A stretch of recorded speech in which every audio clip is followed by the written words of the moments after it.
Starting in August, longtime Miami Heat insider Ira Winderman joins the Big O Radio Show. Ira will give insight twice a week on your favorite NBA team. Heat fans get the information you crave from one of the best in the business. From weekly appearances to breaking news, join Ira Winderman exclusively on the Big O Show.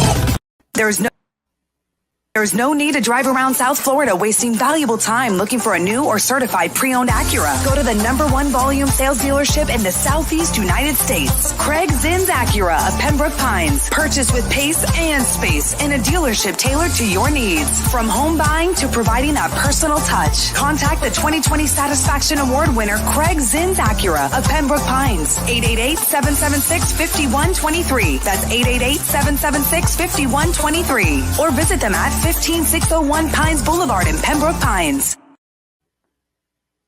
All righty, we are back. We are ready to rock and roll. We promised you it is time for the Acura Pembroke Pines Miami Heat and NBA report with the great Ira Winderman. Of course, you can follow him on Twitter at Ira Heatbeat. Ira, good morning, sir. How are you doing? I'm doing good. Back from my brief stay at the Las Vegas Summer League there. Picked up a lot of information, got a real feel for where this team is headed. And it really was a worthwhile summer experience for me and for the Heat when you count Omar Yurtseven, when you count what Max Strus has done. And honestly, and I don't mean this in the worst of ways, but at least you found out what KZ Okpala is and isn't. And that's important also. Yeah, no, and hey, how about a little Dejan Giroux? Does anyone want to go Watson in the hard court? Come on, man. I mean, what he has done and what Marcus Garrett have done, it's like almost like you have two of the same player. But you know what? Oh, when you're developing two-way guys, if you take two shots with similar styles and you get one of them, you wind up ahead of the game. They remind me of Patrick Beverley, of Briante Weber to a degree also, disruptors. And there's nothing wrong with having a disruptor out there. Yeah. No, I mean, the other day, Dejan had a really nice game, man, overall. So, you know me, I geek out with Summer League. I watch it because the Heat have forced us to actually watch it because, years ago, we would laugh at Hansi Ganad.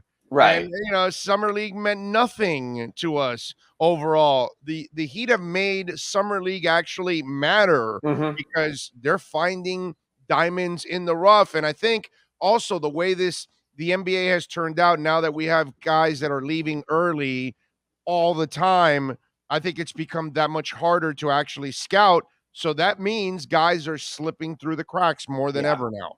You know, it's interesting. If you were to ask me this, would you rather have draft picks and not have the Heat scouting department or have the Heat scouting department and not have draft choices?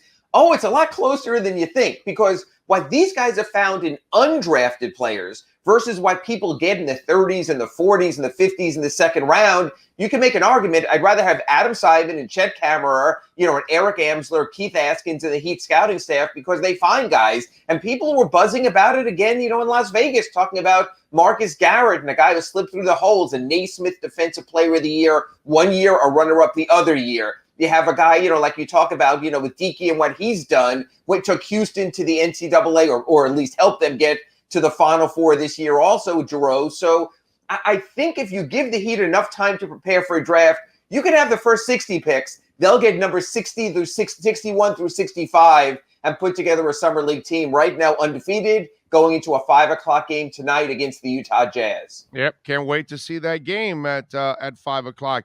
Does Omer look like a guy that actually is going to earn some playing time to you?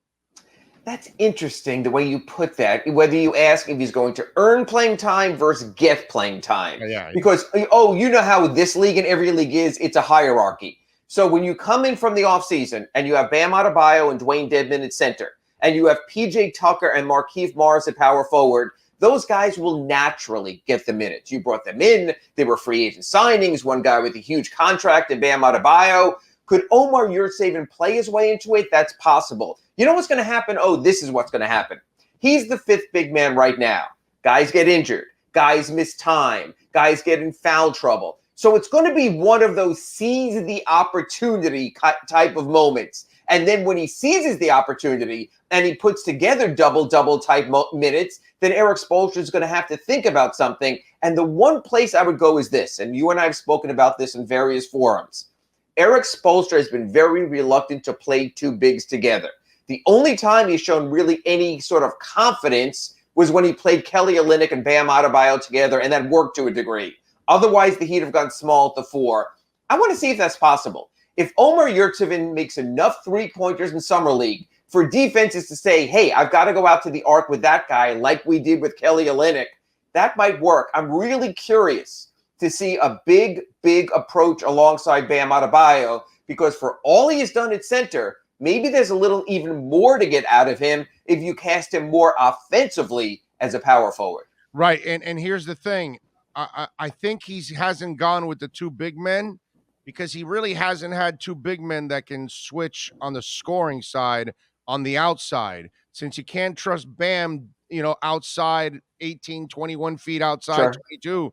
If you had an Olynyk and a Yurtseven playing together, Right. I think he would take that chance. But it was always a Whiteside and Bam. It's Bam and Deadman. Olynyk, Yeah. or Deadman. So there's always that other big man that really isn't a shooter. If both bigs could shoot, I think he would change that thinking, and I think we would see more of those guys, that combo out there. You know what I'm saying? Again, it'll happen organically during the season through injuries and other stuff. But you know what, there's a 4 or 5 game preseason schedule. You can also experiment with that. You can also try that during practice, play the two of them together, play Dwayne Dedmon as the B team's center and one of your other power forwards there, see if it works. So there are possibilities. Look, he has been very intriguing. He got off to a rough start the other day in their Summer League game Wednesday against Memphis. He was playing against Xavier Tillman, an NBA-tested starting-level player who was a rookie last year. And honestly, he struggled in the first half. But you know what I like about that, I like to see a player go through adversity and struggle and come back on the other side. And at the end of that game, he got his points, he got his rebound, he got his defensive play, he got his alley-oop dunk, he stayed with it. A player who stays with it is a player to me who shows growth potential. And I think that's what they have in Omer Yurtseven right now. All right, Ira, I'm going to go into the blasphemous area of our interview here. I think I know where you're headed, my friend. UD, yes. So he signs his deal, and it's a two-part question that I want to ask you. At this point, have you jumped the shark? Because we just talked about 2 young kids in the summer league, and are you better off trying to find a young kid that you can develop and can hang out with the other 14 guys and practice every day and get better, and maybe once in a while you set them down to the G League if you have to, and alternate with another young guy so you can kind of play with those kind of contracts and use that spot for a developmental purposes? And then the second part, I talked about this yesterday. Mm-hmm.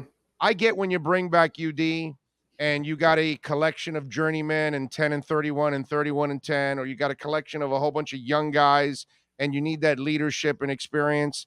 The team that's coming this year, they're experienced, man. They don't need any tips. They don't need any leadership. I think UD's role is even a lot less useful with this kind of veteran-laden team, and that spot might be better for the future. And as much as I love UD, man, and I've watched them and covered them, I used to go into the locker rooms at Miami High because I was tight with Frank Martin at halftime. And I'd see him have his conversations with UD and the rest of the Stingerees back in those days. So I've covered UD from those days. And I know this is blasphemous to say we all love UD. I'm just wondering, did we jump the shark already at this point? Is there a better use for that position since we talked about development earlier? Well, a couple of things. Instead of jumping the shark, we might have jumped the gun. UD has not signed yet. He's agreed. I think he wants his moment, his formal announcement. We'll get a release from the Heat, a statement from Pat Riley. He'll have his moment. Maybe he wants to do it in one of his Subway restaurants or one of his other outlets. God bless him. Always trying to make another buck. Orlando, I would put it this way. There's times and there's places where things like this work, and I think it has in recent seasons to a degree, like you point out, with a young roster where guys are like, oh, the OG is talking, and they get silent. and during a game where they're not producing and UD knocks down a vending machine or something, fine. The way I look at it this season is a little different, but a little differently than the reasoning you cite. The way I look at it is this way. The Heat are trying to avoid the luxury tax. Bobby Marks of ESPN pointed out yesterday, if you don't pay the luxury tax, you collect from all the other teams that did. That payment this year, at the moment, is setting up at $13 million for non-taxpayers. Say what you want, $13 million is $13 million. So you have that. So let's start with the premise the Miami Heat largely will carry 14 players this season. So then you go through this math. UD doesn't play. He played one game, 2 minutes, 40 seconds last year. That takes us down to 13. Victor Oladipo is not going to play at least the first half of the season, if at all, after his May quadriceps surgery. That takes you down to 12.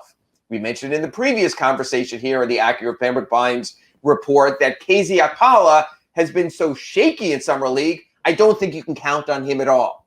That takes you down to 11 players. Of those 11 players, 2 of the guys are guys coming off of two-way contracts. God bless Max Strus and Gabe Vincent for what they've been able to show. They're still neophytes. The guy, that takes you to 9. The guy we just spoke about, Omar Yurtseven, again, has never played an NBA game. You're not counting on him as a rotation player. So Big O, all of a sudden, we're down to an 8-man Miami Heat core, and you're talking about guys 35 like PJ Tucker and Kyle Lowry and 31 like Jimmy Butler and the same age range as Dwayne Dedman. That's where, to me, the UD thing comes into play. If you told me, Ira, I have 14 serviceable NBA players, they're all rotation worthy, it doesn't matter. Come on, Ira. Number 14, number 15, it just doesn't matter. If you're relying on your 14th man, you're in trouble. But what I'm saying is that roster spot could be someone you're relying on this year. In other words, Kyle Lowry goes out, let's say. He's going to miss some time. He's 35 years old. We're back to playing an 82-game regular season, hopefully. Well, that being the case, I'd rather have a backup point guard. I'd rather have a Jeff Teague type, maybe bring back an Avery Bradley if he could stay healthy. Have another guy that when my starting point guard can't play, I have an option. To me, that's where the UD contract factors in now. That's where I think the Heat, unlike previous seasons, had to say, with the Oladipo situation, with the case of KZ not fully developing, with only carrying 14, that's what makes this situation with UD different than last year or the year before or the year before that. He has not had a rotation role since the 14-15 season. Wow. I mean, it just I know it's one of those things that you know, it's taboo to talk about, and you know, it makes you sound like a hater, and you're not a hater. You want what's best for the team, but you added a third reason to why, you know, you probably should be doing something else. But even if you brought him back, is it because his salary doesn't count at all against the cap? Because or can you sign a veteran at the minimum and it still won't count against the cap, and they can make all that extra money? No, it's the NBA salary cap works this way. All players on minimum 1-year contracts count as a 2-year player. And the reason they did that, and this is a problem in the NFL and some other cap places, is veterans didn't want to say you're going to sign a younger player because he's cheaper than me on the minimum scale. So UD with 10 or more years experience will earn $2.6 million in actual bi-weekly checks from the Heat. However, he will only count as $1.7 million. The 2-year scale, the same as Max Strus, the same as Gabe Vincent, the same as Omar Yurtseven, that even if you're a rookie or 1-year player, you count as the second year. So basically that means you don't have to worry about age of a player or experience. Everyone on a 1-year deal on a minimum salary is going to earn that amount. But it does count against the cap. And it counts against the cap to the point that it leaves the Heat about $300,000 to $600,000 under the NBA luxury tax. That means, as I gave you, the minimum is 1.7. You'd have to wait 2/3 of the year to sign a 15th player to avoid the luxury tax, which is what I think they're going to do. Until then, I think they're going to be kind of shorthanded. That there's going to be a game. You're going to come on the Big O show here, maybe the Acura Pembroke Pines report, say that Kyle Lowry is going to miss the next 3 games with a strained hip flexor. and we're going to debate whether you're starting Gabe Vincent or whether you're playing Tyler Hero out of position, and you're going to go to me, Ira, they could have had a Jeff Teague or an Isaiah Thomas or an Avery Bradley or another veteran point guard. What's going on here? And I'm going to go, hey-oh, it's the luxury tax. This roster is sort of locked in unless there's a trade. Right. Okay.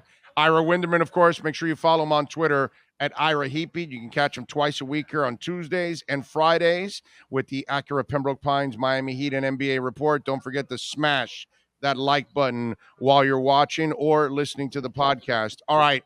So, Ira, when we look at our boy, the Strus is loose, okay? He played last year some NBA games, so this is not a kid that has no experience. This is a kid that has experience, got a taste of the NBA. Clearly, he's been prepared for this offseason, and the other night, obviously, ending that double overtime game with the 3 and all that stuff, and so he's kind of feeling himself. So here's my question. Is he feeling himself, and should Tyler Hero be feeling a little Strus is loose?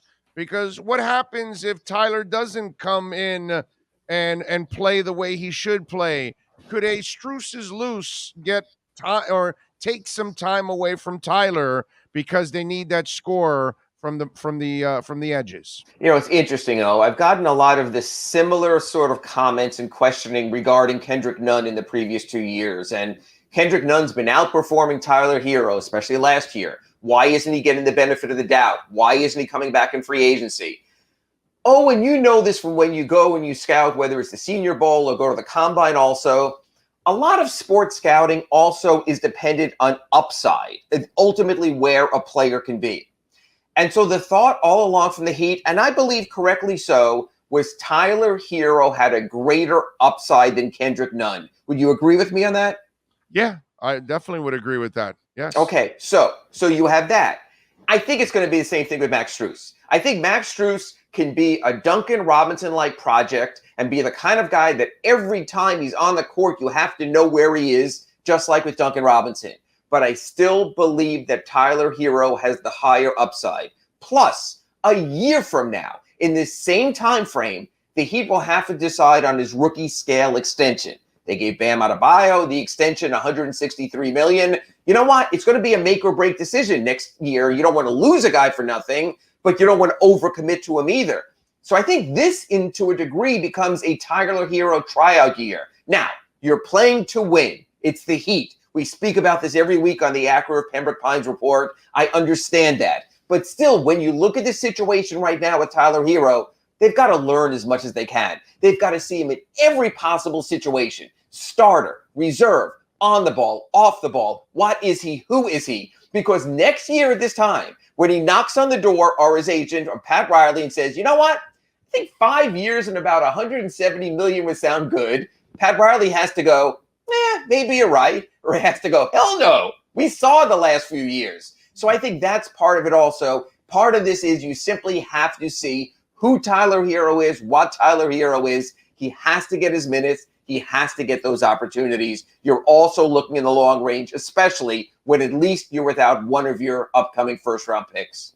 All right, follow up to that, and we'll wrap it up with this. Ira Winderman, of course, with our Acura Pembroke Pines Miami Heat report. What is Max Strus in the eyes of the Miami Heat? What is Max Strus in your eyes overall? What are you hearing? Because this is a kid, obviously, they've been grooming him, and he's having a good summer league overall. What are the plans for Max Strus? Do you expect him to earn time in the rotation? Because he has a skill set, and he's better at his skill set than most of the veterans that they have on this team. I'd rather have Max Strus shooting a 3 than Jimmy Butler, Lord knows that. So talk to me a little bit. What is the plans for Max Strus? Are there any plans for Max Strus, or is he going to be just, watching from one of the best seats in the house? No, I think because Victor Oladipo is going to miss the first half of the season, I think at worst, Max Strus will be a placeholder in the wing rotation. That when you look at Jimmy Butler and Duncan Robinson and Tyler Hero, those will be your mix and match wings at the start of the season. None really a point guard. None are a point guard like Kyle Lowry. So I think there is room for a fourth player in that mix. Optimally, that becomes Victor Oladipo. He becomes back to the player that he was with the Pacers, and you're glad that you took the 1 year and you pay him off down the road. So there will be an opportunity at the start of the season, especially with Eric Spoelstra, loves his small lineups anyway. I think Max gets a chance. I think this is the case. I spoke to Max at the end of the season. I asked him if he was going to play Summer League, and he said he wasn't sure. Remember, he's had 2 years in the league. He also had some time with the Chicago Bulls 2 years ago. I think by him making this commitment, by coming out here, some guys' Summer League can really matter, and I think that's the case with Max. So, yeah, I think he gets rotation minutes, not major minutes, that 8-10-minute role at the start of the season. And kind of, if he's hitting shots, he stays in. If not, you turn in a different direction. But, yeah, he's played his way into it. He's merited that. And you do that until Victor Oladipo does or does not come back.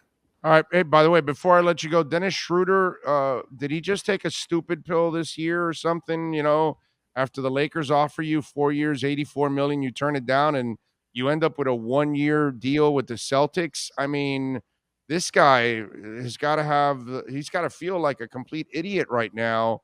And I don't know if he's married, but Ira, you and I are married. He is. Can you imagine what your wife is saying? Like, really? You turned down 84 and we're making 5.9 this year? What the hell is wrong with you? I mean, his wife can't be very happy either. Well, first, if I was making 5.4, my wife would think I'm a sugar daddy, so I'm not going to complain about the money. Not in our – don't compare to our world, okay? Okay, but you know what I'd say is this. Even last season, Victor Oladipo turned down, I believe, a 2-year, $44 million extension from the Rockets. He's making 1.7 or $2 million on the veteran minimum scale. It happens. It's a matter of ego. You think you're worth something, and all of a sudden names keep coming off the board, and you start to realize that, hey, there's no job there. There's no job there. There's nothing there. That's what happened to Dennis Schroeder. He still could have played a hand earlier in free agency like Spencer Dinwiddie did and gotten his money, but he thought he was worth more. And, people are asking me, do you think this makes the Celtics better? Remember, they lost Kemba Walker in the offseason, brought in Al Horford. I always worry about a player on a 1-year deal trying to show he's worth more, that he's playing more for his numbers and for his statistics than for his team. I think it's going to be a very difficult deal for a rookie coach in Boston to manage this season. On paper, it's a heck of an addition for Boston. They needed him to play with Marcus Smart on the backcourt.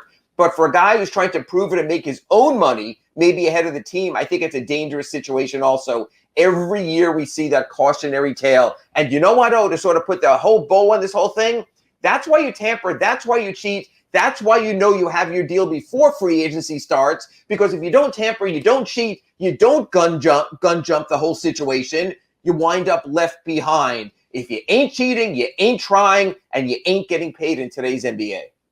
Follow him on Twitter at Ira Heatbeat. Make sure you catch his work there at the South Florida Sun Sentinel. Subscribe and support our local journalists who do a terrific job. Ira, enjoy your weekend, my friend. Stay safe, stay dry, since we are going to get some rain.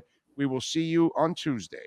And I'm still looking for that 5.4 veteran minimum deal. Thank you, You got it. It's coming. There you go. The great Ira Winderman.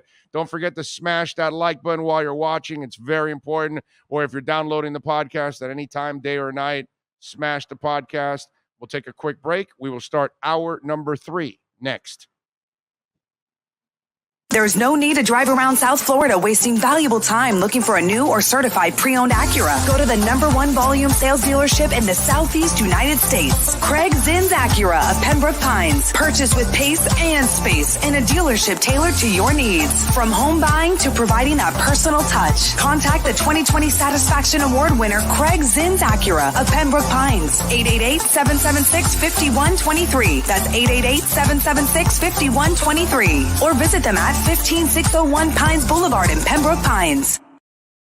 If you're a Miami sports fan, then there's only one store to go to, and that's Caneswear at Miami Fanwear in Davie. They're your one-stop shop for all your inner Miami CF, Canes, Dolphins, Panthers, and Marlins merchandise. They have hats, t-shirts, game day jerseys, and so much more. Located at 2511 South University Drive in Davie, and open 24/7 online at caneswear.com or innermiamiwear.com. Call them at 954-835-5597. Caneswear, the spot where Inner Miami and all Miami sports fans shop.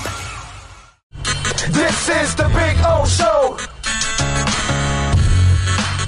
There's many ways to support our program, from subscribing and liking the show to visiting our terrific sponsors. Another way is using Cash App. If you would like to donate to the show and help us grow, download Cash App and search Cash Big O Show. That's Cash Big O Show. We appreciate your support as we continue to build the best sports show on the planet for South Florida sports fans. Support the Big O Show by using Cash App and donate to Cash Big O Show.